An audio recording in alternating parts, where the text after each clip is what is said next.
Why am I differentiating him because he's black? Why am I going to discriminate because of someone's skin color? It's great. I think that's awesome. I feel the same. So you're already connecting yourself to Islamic principles.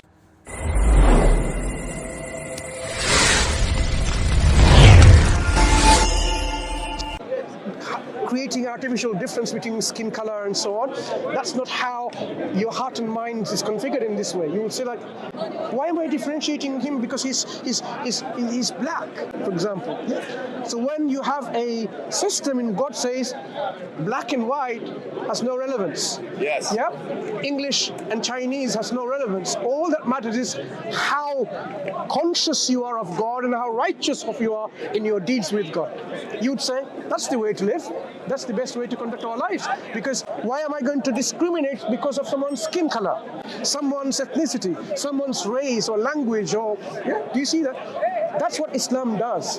When you look into Islam, it will give you the best way of living. And so all people purpose. are equal in Islam? Absolutely. Oh, that's great. I think that's awesome. I feel the same.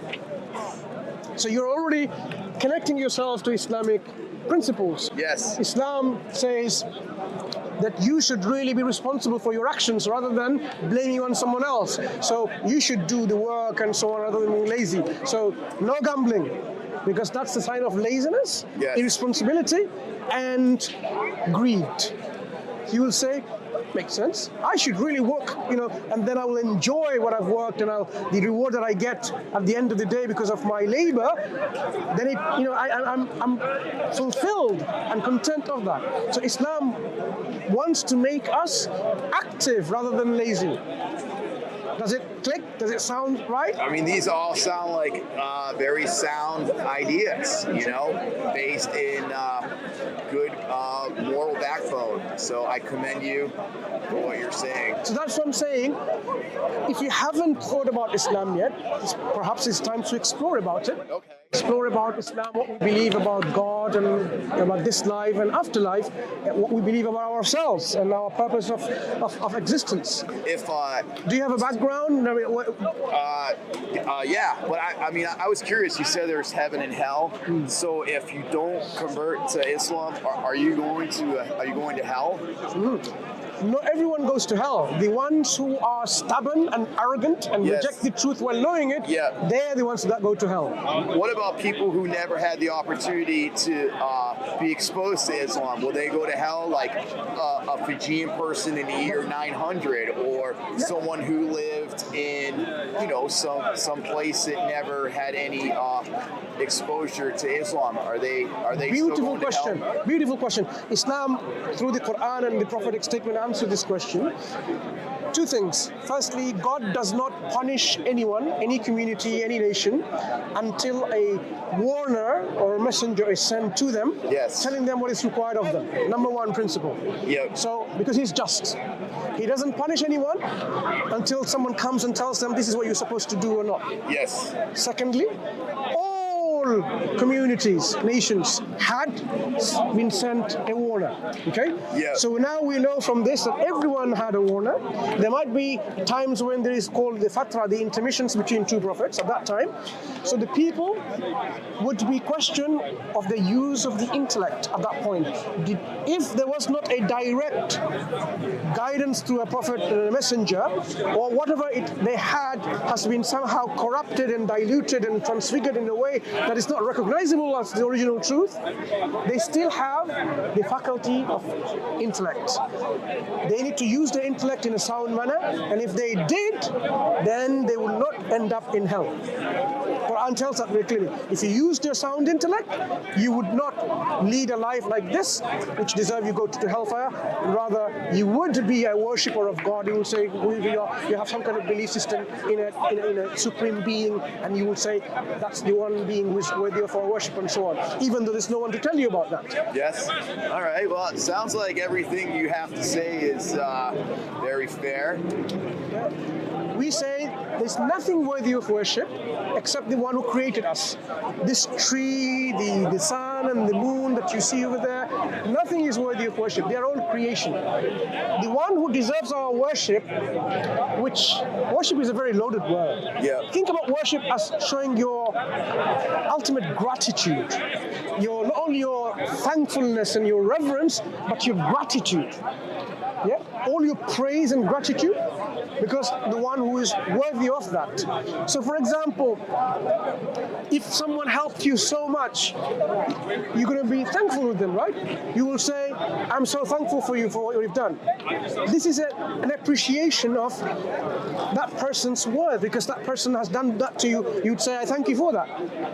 We say, the Creator, God, has created us, given us all of this, and the means to sustain our life and so on. We should be naturally grateful and thankful to our Creator. The air that you breathe in, you could have just left it there, and then there's only one place where you can go and breathe and you live. Given you air, free air on this earth, right? He has given you water to drink, to make yourself living. Yeah. So He may give you the mechanism inside to digest food and to convert that into energy. Your stomach, your liver, your kidneys, all of that, whole system in there. We should be thankful. So our natural response is of this gratitude and thankfulness. So what we are saying is we should worship God because He's worthy of worship. Nothing else is worthy of worship. This tree is not worthy of worship. The tree did not give me life and the sustenance. It's there by God to help me have all the sustenance around me. So it is really unfair to worship the creation instead of the Creator. So the message of Islam is simple. You don't worship anyone and everyone or anything or everything. Yes. You only worship God only, none else. Does that make sense? Yes, it makes a lot of sense. You're a great communicator. Do you have some sort of academic background in public speaking or in debating? Nope. No, just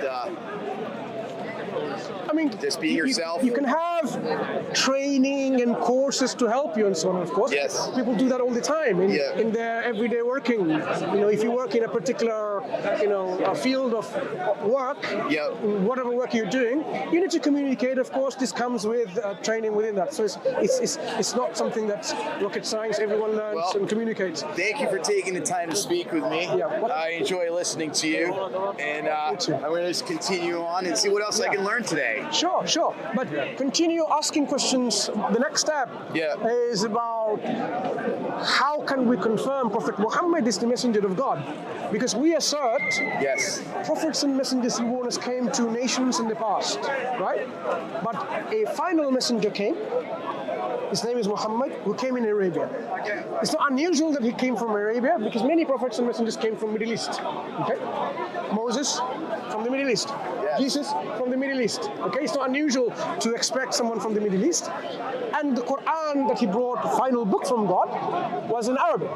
So the role that you and I have of our mind is to confirm that this is the message from our Creator as the final guidance from us. I mean, that would have been my next step to speak to you, but you're more than welcome to go and I want to other experience people. everything the Sure. place has to offer. But they will be. I don't have. Anyone have a copy of the Quran that we can give it to you? Can read? It's available. I can in the get internet it. and so on. Yeah. But do reflect, and then we can perhaps talk again. All right. Thank you. Yeah. You take care. I'm going to look for you online. Sure.